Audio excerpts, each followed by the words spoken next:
Salam jumpa sahabat Oase Rohani Katolik yang terkasih dimanapun Anda berada saat ini. Kembali menjumpai Anda semua melalui Oase Rohani Katolik untuk edisi di mana gereja dengan peringatan wajib Santa Perawan Maria Ratu Rosari.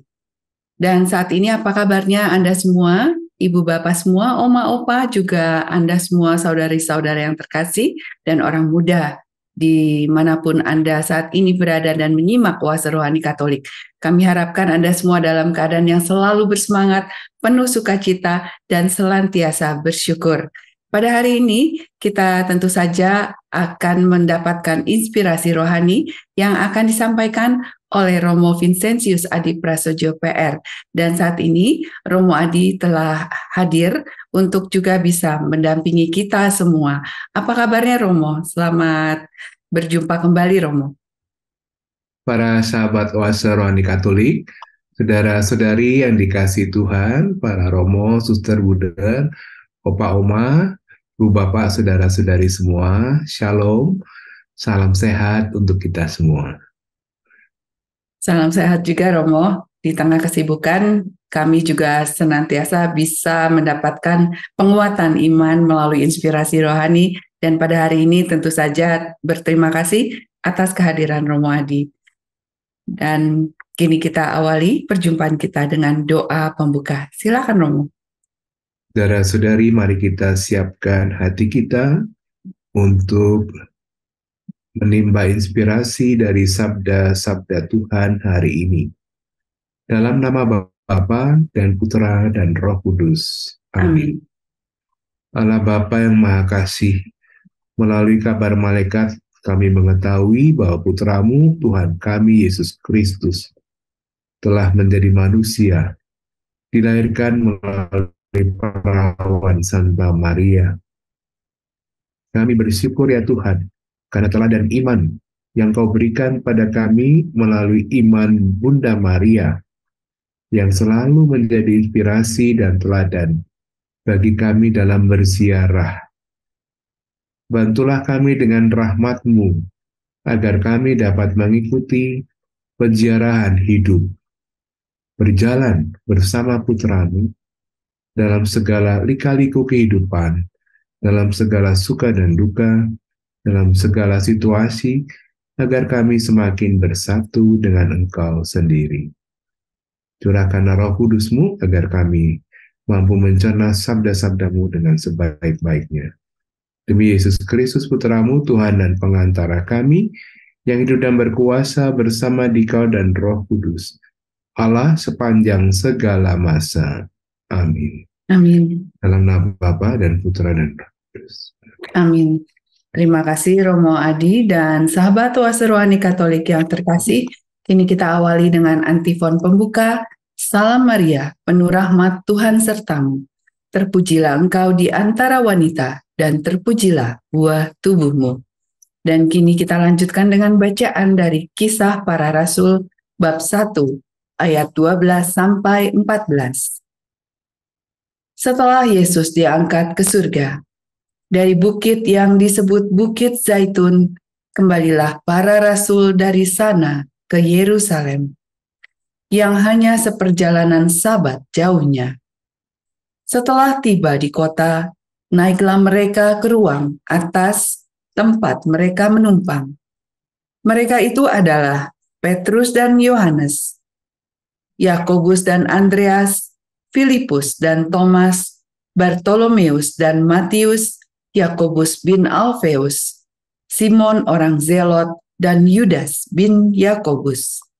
Dengan sehati, mereka semua bertekun dalam doa bersama, dengan beberapa perempuan serta Maria, ibu Yesus, dan dengan saudara-saudara Yesus. Demikianlah sabda Tuhan. Syukur kepada Allah. Baik sahabat Oase Rohani Katolik yang terkasih, mari kita lanjutkan dengan Mazmur tanggapan dari Lukas 1, ayat 46 hingga 55. Perbuatan besar dikerjakan bagiku oleh Yang Maha Kuasa, kuduslah namanya. Perbuatan besar dikerjakan bagiku oleh Yang Maha Kuasa, kuduslah namanya. Aku mengagungkan Tuhan, hatiku bersukaria karena Allah penyelamatku. Sebab Ia memperhatikan daku, hambanya yang hina ini.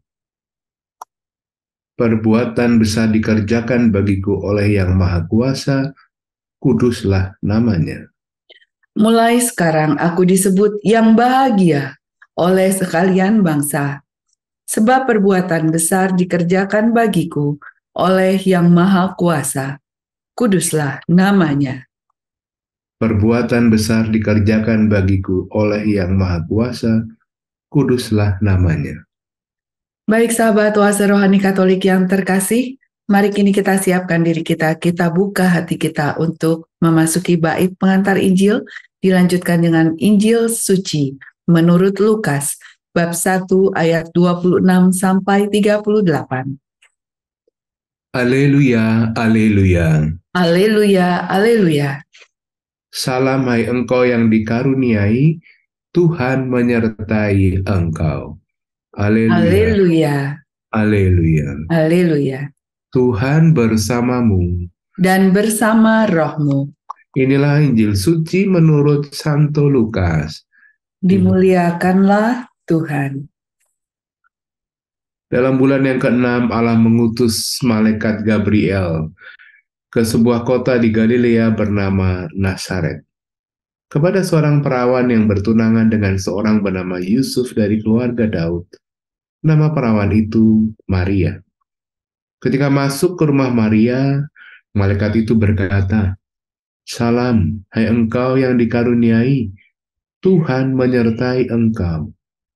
Maria terkejut mendengar perkataan itu lalu bertanya di dalam hatinya, "Apakah arti salam itu?" Kata malaikat kepadanya, "Jangan takut hai Maria, sebab engkau beroleh kasih karunia di hadapan Allah. Sesungguhnya engkau akan mengandung dan akan melahirkan seorang anak laki-laki, dan hendaklah engkau menamai dia Yesus. Ia akan menjadi besar, dan akan disebut anak Allah Maha Tinggi, dan Tuhan Allah akan mengaruniakan kepadanya tahta Daud, bapa leluhurnya. Ia akan menjadi raja atas kaum keturunan Yakub sampai selama-lamanya, dan kerajaannya tidak akan berkesudahan." Kata Maria pada malaikat itu, "Bagaimana hal itu mungkin terjadi karena aku tidak bersuami?" Jawab malaikat itu kepadanya, "Roh Kudus akan turun atasmu dan kuasa Allah yang Maha Tinggi akan menaungi engkau. Sebab itu anak yang kau lahirkan itu akan disebut kudus, anak Allah. Dan sesungguhnya Elisabet anakmu itu, ia pun sedang mengandung seorang anak laki-laki pada hari tuannya. Dan inilah bulan yang ke-6 bagi dia yang disebut mandul itu. Sebab bagi Allah tidak ada yang mustahil." Maka kata Maria, "Sesungguhnya aku ini adalah hamba Tuhan. Terjadilah padaku menurut perkataanmu itu." Lalu malaikat itu meninggalkan dia. Demikianlah sabda Tuhan. Terpujilah Kristus. Kristus. Demikianlah sahabat oase rohani Katolik yang terkasih, Injil suci menurut Lukas bab 1 ayat 26 sampai 38. Baik Romo Adi, pada hari ini peringatan wajib dari Gereja Katolik adalah Santa Perawan Maria Ratu Rosario. Ini sungguh amat sangat menggembirakan ya Romo. Tentu Kira-kira apa yang menjadi pesan Romo untuk peringatan wajib pada hari ini Romo? hari ini tentu menjadi hari dikuduskan dan hari yang istimewa bagi gereja, bagi kita, bagi komunitas, bagi keluarga. Karena hari ini meneguhkan suatu devosi yang sungguh dekat dengan kita, yaitu Rosario.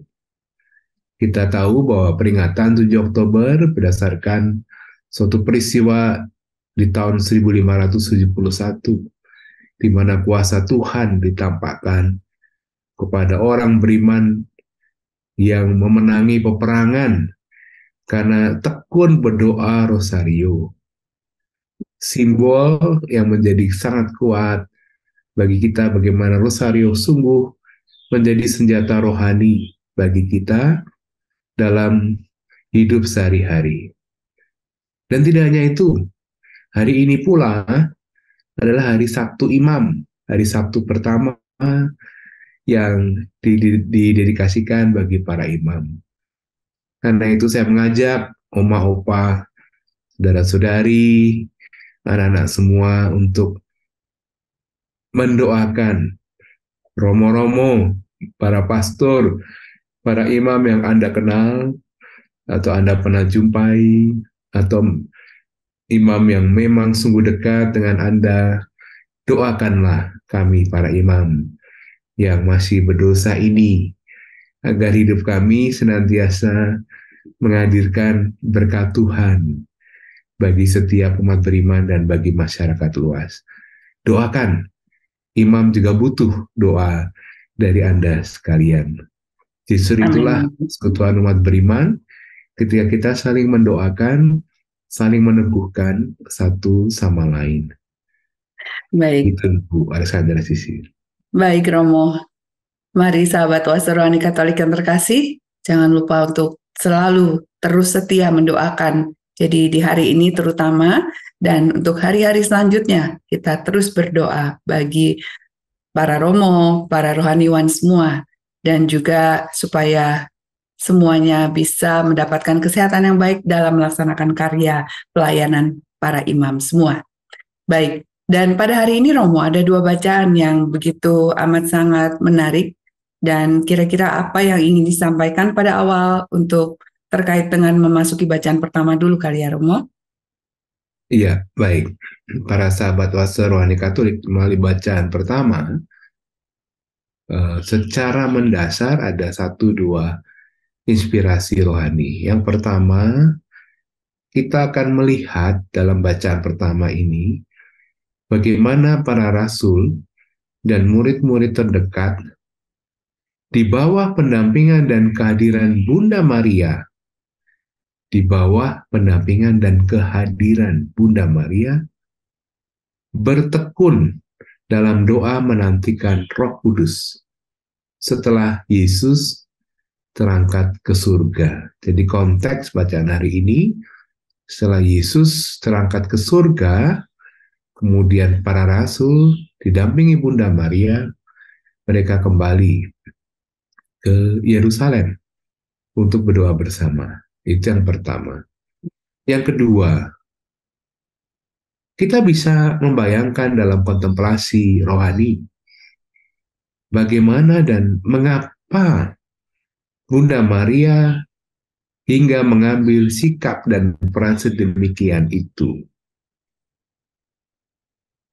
Kita membayangkan mengapa dan bagaimana kok Bunda Maria mau mengambil peran seperti itu.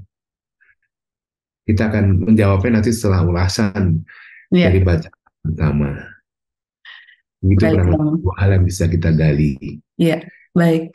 Dan kita lanjutkan dengan ini, apa yang disampaikan Romo tadi membuat kami semua tentu saja sangat ingin tahu kelanjutannya Romo. Kira-kira diawali dengan tadi, menampilkan para rasul dan murid-muridnya berdoa, atau di bawah pendampingan Bunda Maria ini bagaimana Romo? Iya, kita lihat perjalanan dulu. Dalam ayat 12, setelah Yesus diangkat ke surga dari bukit yang disebut Bukit Zaitun, kembalilah para rasul dari sana ke Yerusalem yang hanya seperjalanan Sabat jauhnya. Artinya apa? Perjalanan Sabat, apakah berarti Sabat itu kan 1 hari Minggu, berarti kita berjalan 7 hari kah atau masih tidak? Tapi kalau dari tafsir yang kita dapati bahwa itu jaraknya kurang lebih 1.400 sampai 1.600 meter. Memang dekat Bukit Zaitun itu ke Yerusalem. Dari Betania ke Yerusalem melewati Bukit Zaitun. Dan setelah Yesus terangkat, mereka berjalan sekitar 1.400. Karena dalam ketentuan Taurat, mereka dilarang berjalan melebihi seperjalanan Sabat jauhnya. Tidak boleh melebihi sampai 2.000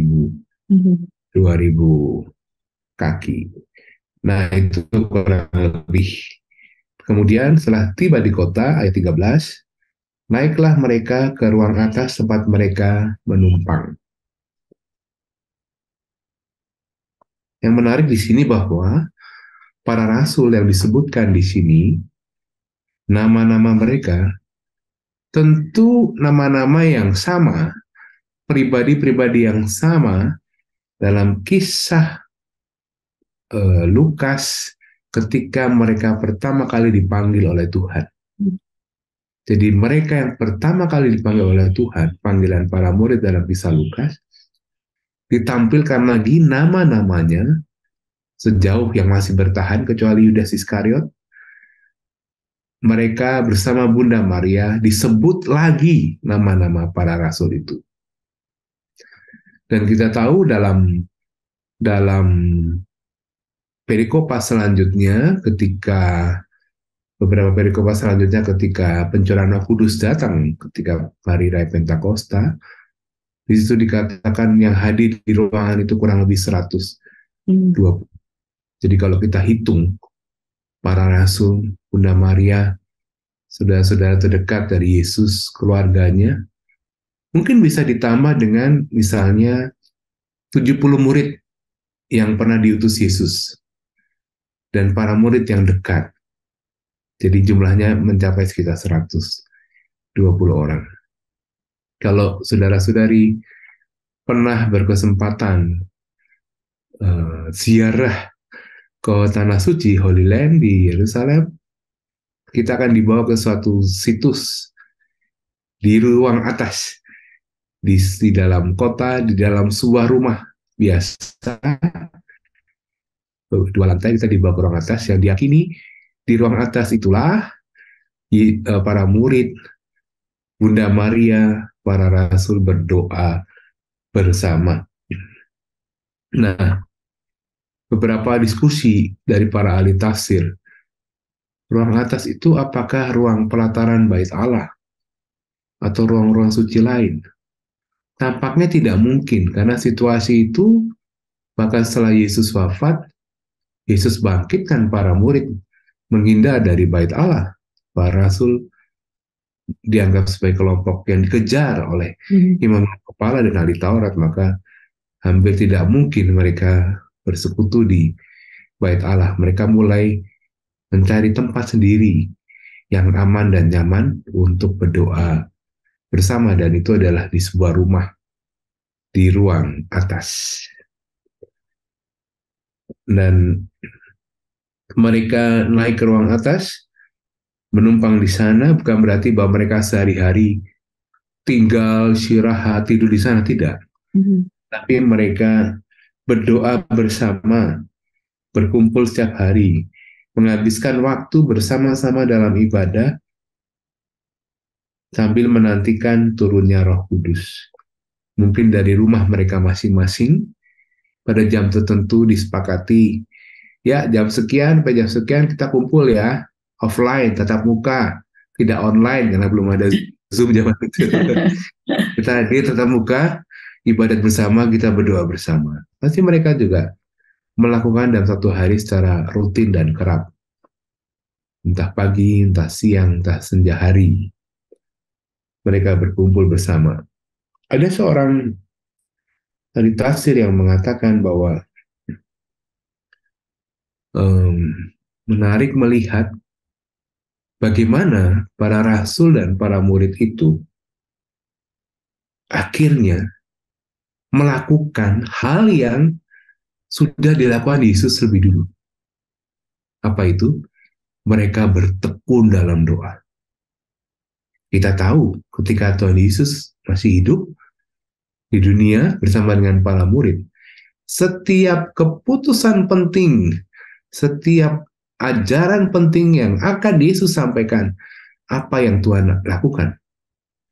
Tuhan semalam-malaman berdoa. Dan rupanya itu sungguh mengesan dan menempel di ingatan dan sanubari para rasul. Dan diyakini itulah jalan bagi mereka untuk istimewa. Jadi ini ya ajaran dari teladan perbuatan nyata Tuhan Yesus pada para murid dijalankan. Sekarang gantian para murid yang bertekun, diminta bertekun dalam doa sampai datangnya Roh Kudus di hari Raya Pentakosta. Dan tentu saja peran Bunda Maria menjadi sangat penting di situ.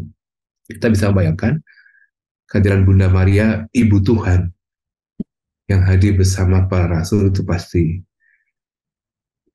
istimewa. Dan kalau kalau bahkan saya bayangkan dalam doa, dalam kontemplasi, bahkan Bunda Maria tanpa berkata-kata pun beliau hadir dalam hening, memejamkan mata, mengatupkan tangan, berdoa bersama para murid itu sudah menjadi kekuatan rohani pasti untuk bagi para rasul. Itu Ibu kurang lebih. Baik Romo, ini tentu menarik, tadi ada hal-hal yang disampaikan. Saya menangkap dua hal penting Romo untuk pesan dari inspirasi bacaan pertama ini, tentang bagaimana berdoa. Jadi murid-murid sudah memberikan teladan bagi kita semua untuk berdoa. Nah, hal berdoa ini yang kadangkala Romo, kalau dirasakan ataupun dialami masa-masa sekarang ini, masa di mana orang sangat berjuang untuk melanjutkan kehidupan dengan aktivitas yang begitu amat padat, yang sangat mungkin kadang-kadang orang merasa bahwa berdoa aja nggak punya waktu begitu. Nah, ini tentu saja diberikan pengingatan begitu ya Romo. Dan juga kedua tadi tentang Bunda Maria. Saya membayangkan kalau ada ibu gitu ya, atau mamah begitu yang mendampingi selalu, walaupun tadi Romo sebutkan berdiam hanya dengan mengatupkan, memejamkan mata dan mengatupkan tangan, itu saja sudah memberikan sebuah hal penguatan juga ya Romo, yang sangat amat mendamaikan kita dan menenangkan kita. Nah, ini yang perlu juga mungkin mendapatkan inspirasi, penguatan lebih gitu Romo, tentang dua hal ini. Bagaimana caranya kita senantiasa bisa mengutamakan apapun itu yang dialami dalam kehidupan sehari-hari sekarang ini, di zaman modern ini, untuk selalu dekat dengan apa yang disebut doa atau berdoa itu, Romo. Iya, saya membayangkan situasi para murid itu seperti situasi seseorang yang sedang berduka karena ditinggal entah oleh anggota keluarga atau oleh orang tuanya. Biasanya kan setelah meninggal itu kemudian muncul banyak testimoni-testimoni, kesaksian hidup. Orang baru ngeh, oh ini toh maksudnya. Oh, kenapa kok yang almarhum atau almarhumah itu berkata melakukan ini tuh maksudnya ini, kami baru mengerti dan segala macam. Dan itu biasanya tidak hanya menjadi komunikasi tentang hidup, akhirnya sampai pada peneguhan iman. Kita bisa bayangkan Bunda Maria hadir bersama para rasul. Setelah mereka melewati saat terberat melihat Yesus wafat di kayu salib, Yesus dibangkitkan oleh Bapa, Yesus menampakkan diri, dan di hadapan mereka semua Yesus terangkat ke surga. Bayangkan bagaimana aura sukacita rohani yang saling mereka tularkan,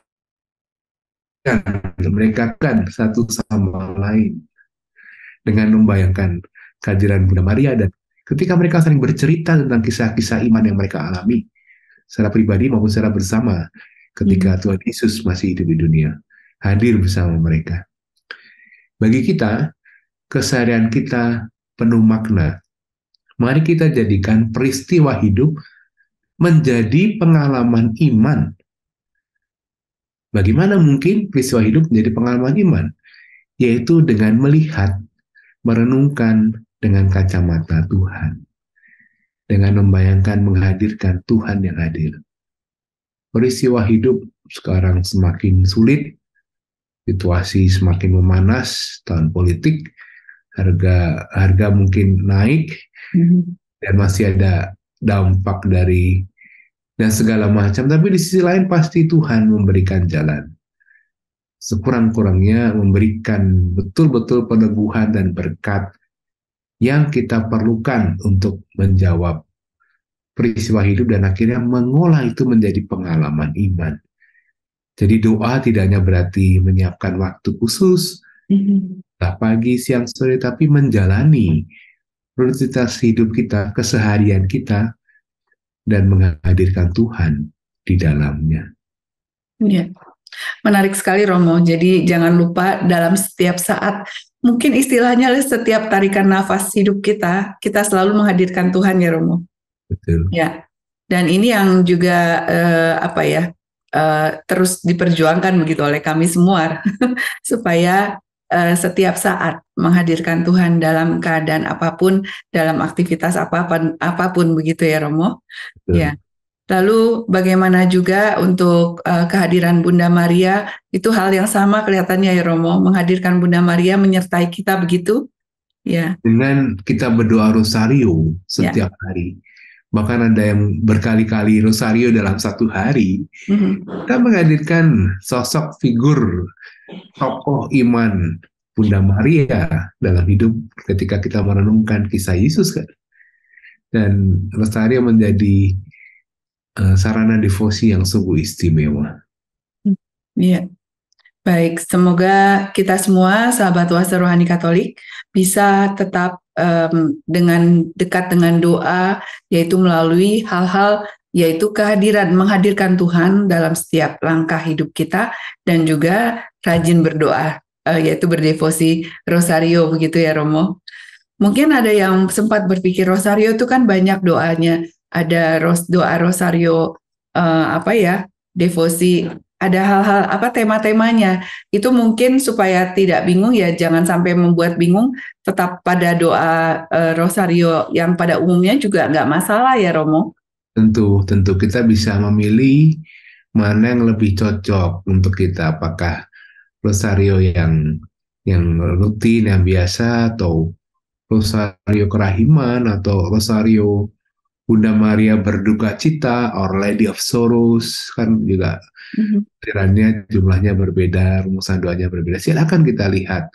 Bisa jadi suatu saat ketika kita hidup dalam situasi terpuruk, dengan mendoakan rosario Our Lady of Sorrows, kita merenungkan 7 kedukaan Bunda Maria ketika bersama Yesus, iman kita bisa dibantu. Bisa jadi. Karena itulah kekayaan gereja Katolik kita yang sungguh luar biasa, yang meneguhkan perjalanan setiap anggota gerejanya. Ya, baik Romo. Para sahabat Oase Rohani Katolik yang terkasih, begitu banyak sebenarnya yang juga ingin kita gali melalui bacaan pertama ini. Namun kita telah mendapatkan pesan utama yang sudah dihadirkan oleh Romo Adi. Untuk itu mari sama-sama kita kembali merenungkan dan kita akhiri sesi pertama. Kita akan berjumpa kembali di sesi kedua.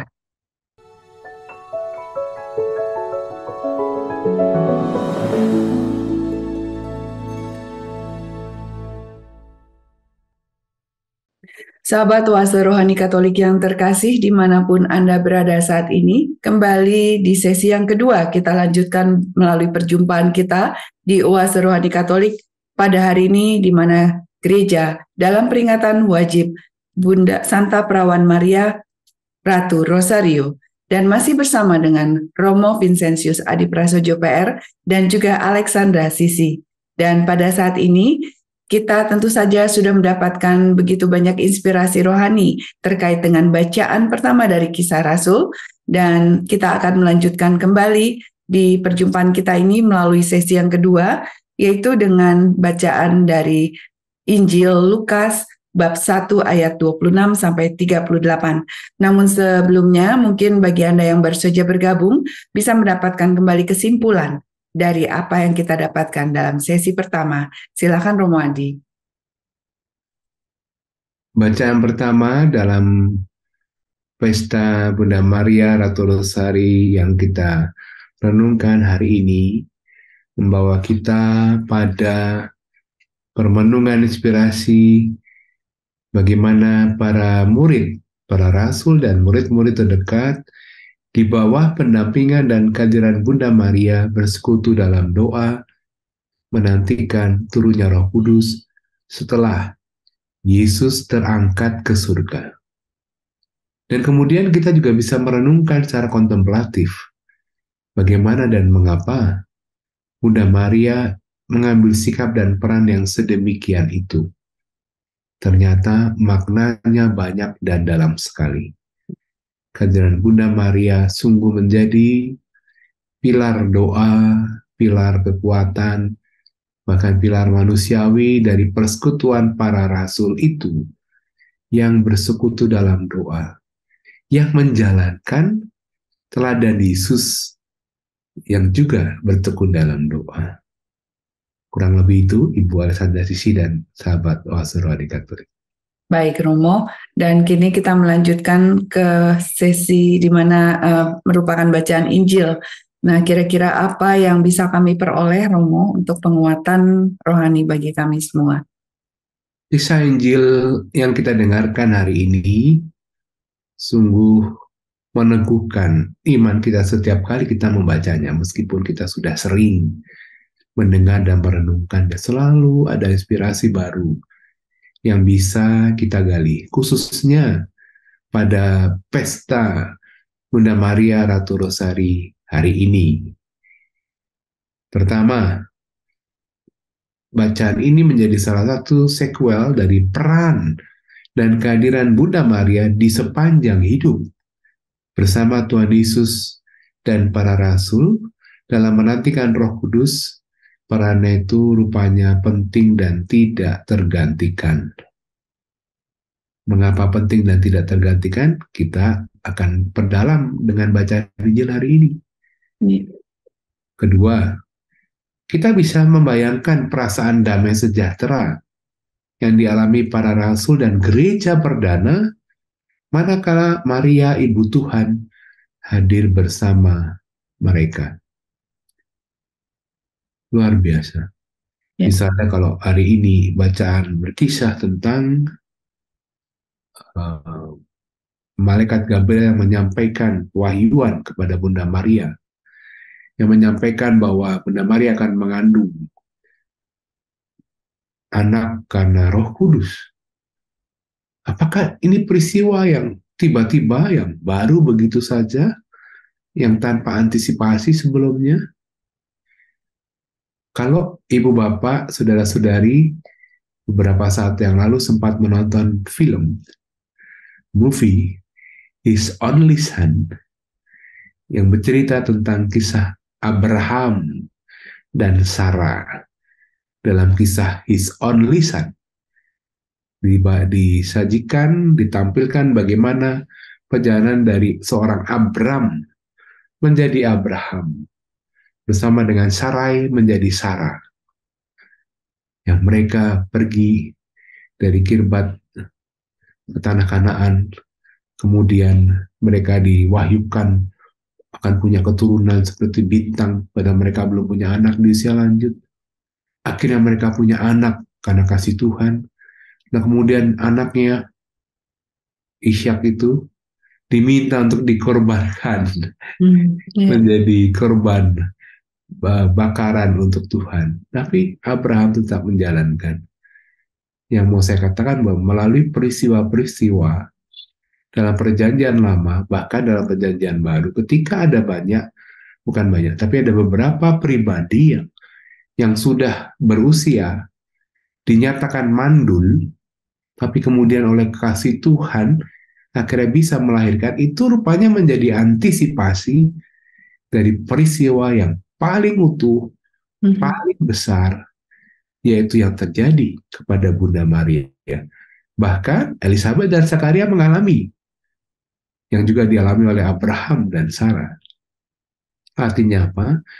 Artinya peristiwa hari ini itu menjadi peristiwa yang baru, tapi juga sekaligus menunjukkan peristiwa keilahian yang sudah dipersiapkan Tuhan Allah dalam sejarah karya keselamatan. Begitu, Ibu. Iya. Ya, ini sungguh amat sangat meneguhkan kami semua, Romo, dan mengingat masa-masa di mana Abram dan menjadi Abraham dan Sarai menjadi Sarah, yang kalau dipikir-pikir gitu dengan akal sehat, mandul itu kan artinya tidak mungkin mempunyai anak begitu, tapi yaitu dengan rahmat dan kasih Tuhan ternyata bisa begitu ya, Romo. Ya. Betul. Dan kemudian hal yang juga berlanjut yaitu di mana Bunda Maria diberikan kabar gembira, itu juga sungguh luar biasa. Lalu apa lagi Romo kira-kira, apalagi terkait juga dengan bagaimana peran Bunda Maria ini dalam bacaan saat ini? Tentu yang dialami Bunda Maria itu menjadi sesuatu yang cukup em, cukup biasa atau alami dalam kultur religius saat itu, dalam kultur keluarga Bunda Maria sendiri. Bagaimana Bunda Maria dididik oleh orang tuanya, disiapkan sedemikian rupa menjadi gadis yang sungguh soleh, yang sungguh suci. Tentu Bunda Maria telah mendengar dan diperdengarkan kisah-kisah iman dari para pendahulu sejak perjanjian lama, kisah-kisah iman cinta kasih Tuhan kepada para bangsanya. Dan ketika Bunda Maria, itu pun ketika Bunda Maria mengalami secara langsung, didatangi oleh seorang malaikat, oleh malaikat Gabriel. Tidak hanya didatangi, tapi juga diwahyukan sesuatu, tetapi itu menjadi suatu pengalaman mendasar bagi Bunda Maria. Kalau kita temukan ada diskusi-diskusi, kita bisa bertanya, ada apa dengan Bunda Maria? Kok bisa ya bertanya-tanya pada malaikat? Itu bukan berarti Bunda Maria meragukan dari perintah Tuhan, tidak. Tapi justru dia ingin mencermati betul apa yang menjadi tuntunan dan kehendak Tuhan agar Bunda Maria bisa menjalankan sedemikian rupa. Maria, engkau akan mengandung anak dari keturunan Daud. Tapi kan aku belum bersuami. Karena anakmu ini adalah anak Allah, maka yang engkau akan dikaruniai anak karena Roh Kudus.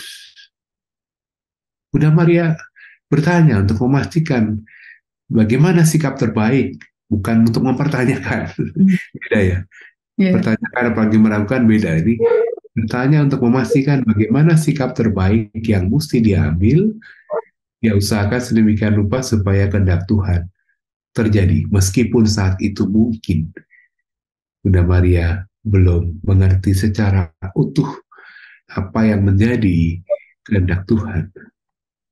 Tapi justru karena benih iman, kedalaman hidup rohani yang telah ditanamkan dalam dirinya sejak kecil, Bunda Maria bisa berkata secara meyakinkan kepada malaikat, sesungguhnya aku ini adalah hamba Tuhan. Terjadilah padaku menurut perkataanmu. Hamba Tuhan. Mirip-mirip dan mungkin lebih mendalam ketika hal yang sama dialami oleh Abraham ketika dia diminta pergi dari tanah leluhurnya ke tanah Kanaan. Meninggalkan keluarganya, meninggalkan kestabilan ekonomi, meninggalkan relasi yang sudah ada, meninggalkan segala macam. Tapi Abraham yakin ini kehendak Tuhan, dia mengajak Sarai untuk pergi ke Kanaan. Luar biasa. Bunda Maria menjadi teladan patron kita untuk memahami dan menjalankan kehendak Tuhan. Nah, kemudian Bu Alexander Sisi dan sahabat Wasurani Katolik, beberapa saat yang lalu kami berkunjung ke Gedung Arsip Nasional di Gajah Mada Hayamuruk. Ternyata di sana selain tempat untuk resepsi dan kondangan di Hayamuruk ya pasti saudara sudah mengerti situ. Ternyata di situ ada pusat arsip kepresidenan. Khususnya di sana ada arsip tentang Presiden pertama Insinyur Soekarno. Sangat menarik. Carilah waktu untuk datang ke sana dan melihat langsung. Mengapa menarik? Karena di sana dibentuk seperti pameran tetap tentang figur presiden pertama kita.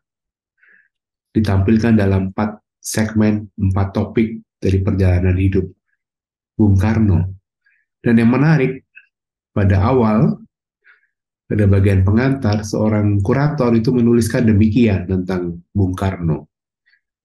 Dikatakan Presiden Soekarno ini adalah seorang citra manusia Indonesia yang sejati, yang berperan istimewa sebagai seorang ayah maupun sebagai tokoh bangsa. Jadi kalau kita bertanya, profil manusia Indonesia itu seperti apa sih? Nah ini kita sudah punya salah satu contoh citra manusia Indonesia adalah Presiden Soekarno. Seorang akademisi, alumnus ITB, seorang seniman, banyak karya seni. Ketika beliau dibuang di ND, membuat tonil dan kelompok teater Monte Carlo dan merumuskan Pancasila dan segala macam. Tapi juga tokoh perjuangan yang luar biasa. Citra profil manusia Indonesia, Bung Karno. Nah, dalam hidup rohani, dalam hidup gereja, tentu kita bisa menempatkan Bunda Maria sebagai jauh lebih tinggi sebagai patron rohani, peziarahan hidup kita. Patron rohani, peziarahan hidup. Artinya apa? Artinya sebagai patron rohani, teladan iman, peziarahan hidup. Mengapa peziarahan hidup? Karena melalui hidup Bunda Maria terbentang perjalanan cinta kasih Tuhan sampai akhir hidupnya. Sejak Bunda Maria kecil, sejak peristiwa ini, peristiwa Bunda Maria diberi wahyu oleh malaikat Gabriel dan dia tekuni dalam perjalanan hidup, menemani Yesus bertumbuh berkembang, melihat Yesus mengajar, melihat Yesus ditolak, akhirnya disalibkan dan wafat, melihat Yesus bangkit, melihat Yesus terangkat ke surga, dan seterusnya dan seterusnya. Jadi kalau kita sedang merenungkan apa arti perjalanan hidup, salah satu profil patron yang utama kita bisa pelajari dari Bunda Maria. Inilah profil rohani yang utama. Begitu, Ibu. Baik, Romo. Sangat menarik sekali di mana inspirasi tadi tentu saja harus terus dibawa dalam perjalanan hidup kami semua. Dan tadi menarik juga hal yang disampaikan Romo terkait dengan Gedung Arsip Nasional yang mungkin saja terlintas ataupun tidak terlintas dalam pikiran sahabat Oase Rohani Katolik untuk bisa tahu lebih dekat lagi. Jadi silakan mampir begitu ya Romo untuk melihat itu sebagai teladan kita, sebagai teladan bangsa Indonesia. Ada di sana kisah-kisah menarik yang dikupas, yaitu salah satunya tadi Presiden Soekarno begitu ya Romo, yang boleh dikata kembali bisa kita temukan jati diri bangsa Indonesia melalui beliau dan bisa kita teladani juga. Kemudian pada hari ini kita juga semakin bisa meneladani, yaitu tadi menjadi patron kita semua, yaitu Bunda Maria. Tentu saja sosok yang senantiasa sangat amat dekat dengan kita semua. Nah, untuk itu Romo, sebelum kita mengakhiri perjumpaan kita, bagaimana kira-kira kita bisa mendapatkan seluruh keseluruhan daripada pesan untuk hari ini. Dan semoga juga ini yang bisa dibawa terus menjadi hal-hal yang dekat dan dilakukan terus dalam persiaran hidup. Saya meyakini sebagai seorang umat beriman, Bunda Maria tetap hadir beserta kita bersama dengan gereja yang masih bersiara, saya yakin. Dan ketika banyak penampakan Bunda Maria kepada anak-anak maupun penampakan yang kita tahu, Bunda Maria selalu berpesan kepada kita, bertekunlah berdoa rosario setiap hari. Jadi kita tidak berjalan sendiri di dunia ini. Tentu karena kasih karunia Tuhan yang selalu melindungi dan melingkupi kita, tapi juga kita disertai, didampingi oleh Bunda Maria, Ibu Tuhan Yesus sendiri. Dan saya kira kita meneguhkan ini, iman kita juga semakin berkobar-kobar. Kita tidak akan surut menghadapi segala macam tantangan, hambatan kehidupan apapun itu. Pasti ada makna dalam dibalik setiap peristiwa hidup. Karena bersama dengan Tuhan kita ingin mengubahnya menjadi pengalaman iman. Iya. Begitu. Baik, Romo. Terima kasih, Romo. Untuk itu, kita semua senantiasa bisa setia selalu untuk setiap hari berdoa, yaitu salah satunya adalah dengan berdoa rosario. Dan daripada ya Romo, misal kalau kita menemukan kesulitan, biasanya pikiran kita itu lalu kusut gitu. Jadi berpikir apa tentang kesulitan itu terus gitu. Daripada itu mending kita lakukan dengan berdoa rosario, begitu ya Romo. Betul. Salah Tadi satunya. seorang ibu sederhana yang pernah bercerita pada saya itu sangat menarik dan lucu sih. Ya. Dia setiap hari selalu berdoa rosari, selalu untuk anak-anaknya, untuk cucunya, dan dia selalu membawa rosario di Mhm. dompet kecilnya, di sakunya, di tasnya segala macam. Bahkan entah ini sugesti atau pengalaman iman, bahkan ketika dia mengalami bingung atau tidak tahu harus bagaimana menghadapi persoalan keluarga maupun persoalan bisnis, dia cukup hanya menggenggam rosario saja. Karena dia mendengar jawaban dari Tuhan. Bayangkan itu Hmm. pasti begitu sungguh mengarahkan hati kepada Tuhan hanya dengan menggenggam saja, belum mendoakan. Ya, ya. Dengan menggenggam saja itu istimewa, dan saya yakin setiap dari kita memiliki pengalaman iman dengan mendaraskan doa rosario gitu. Baik, Romo. Iya, mari sahabat oase rohani Katolik yang terkasih, kita senantiasa tetap setia dalam doa dan juga setia selalu untuk berdoa rosario. Dan ya, saya teringat salah satunya kan film Fatima ya, Romo. Itu memberikan penguatan kembali bagaimana kita bisa berdoa setiap hari dengan doa rosario. Baik, tanpa terasa kita sudah mengakhiri perjumpaan kita dalam sesi kedua ini. Dan untuk itu, Romo, apakah ada pesan khusus yang ingin disampaikan untuk kami semua? Pada masa ini dan juga seterusnya, kami tetap mengajak seluruh umat untuk mendoakan para imam, para pastor, para romo religius, biarawan-biarawati. Doakanlah para imam, tidak hanya setiap Sabtu pertama, Sabtu imam, tapi ingatlah imam-imam, pastor-pastor yang Anda kenal, Anda pernah jumpa, atau mungkin yang memang Anda intensikan dalam doa, sehingga kita ini sungguh menjadi keluarga yang saling mendoakan dan meneguhkan. Doakanlah kami para imam agar semakin tekun dalam hidup kudus dan benar di hadapan Tuhan dan seluruh umat. Baik, Demikian Romo. doa Sarwani. Iya, terima kasih Romo Adi dan mari sahabat oase rohani Katolik yang terkasih, kita bertekun dalam doa. Salah satunya juga mendoakan para imam dan juga biarawan-biarawati. Dan dengan demikian, kita akhiri perjumpaan kita melalui oase rohani Katolik, di mana pada hari ini peringatan wajib yaitu Santa Perawan Maria, Ratu Rosario. Dengan demikian, Romo Vincentius Adi Prasojo, PR berserta dengan Alexandra Sisi, pamit undur dari hadapan Anda semua, dan kita akhiri dengan doa penutup. Silakan, Romo. Dalam nama Bapa dan Putra dan Roh Kudus. Amin. Amin.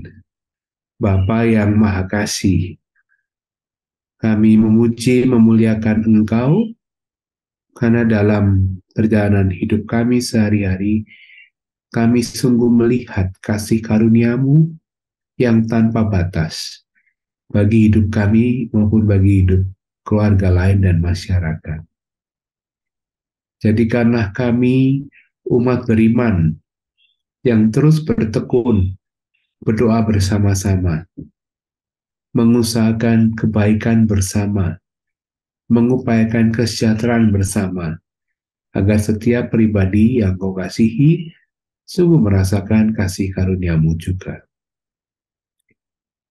Bapa yang Maha Kasih, bersama Bunda Maria yang hari ini kami peringati sebagai Ratu Rosari, bersama dengan setiap bunga mawar yang kami persembahkan kepadamu melalui pendarasan doa-doa rosario kami. Kami ingin selalu menjadikan hidup kami persembahan yang indah dan istimewa di hadapan-Mu. Bapa, berkatilah keluarga-keluarga kami, keluarga para sahabat oase rohani Katolik dimanapun mereka berada. Berikanlah rahmat kesehatan, sukacita, damai sejahtera, dan perlindungan-Mu, agar kami yang bertekun setiap hari mengikuti putra-Mu selalu Engkau kasih dan Kau lindungi. Bersama dengan Bunda Maria, kami ingin terus bertekun mengikuti putra-Mu ya Bapa, agar hidup kami menjadi tanda kasih karunia-Mu. Salam Maria, penuh rahmat, Tuhan sertamu, terpujilah Engkau di antara wanita, dan terpujilah buah tubuh Yesus. Santa Maria, Bunda Allah, doakanlah kami yang berdosa ini, sekarang dan waktu kami mati. Amin.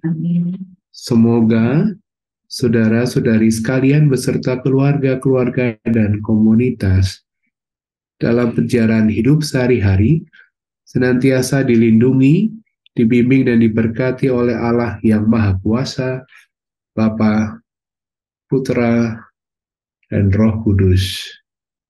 Amin. Amin. Terima kasih Romo Adi dan sahabat oase rohani Katolik yang terkasih. Salam sehat. Amit-amit. Tuhan memberkati dan selamat beraktivitas dengan penuh kasih.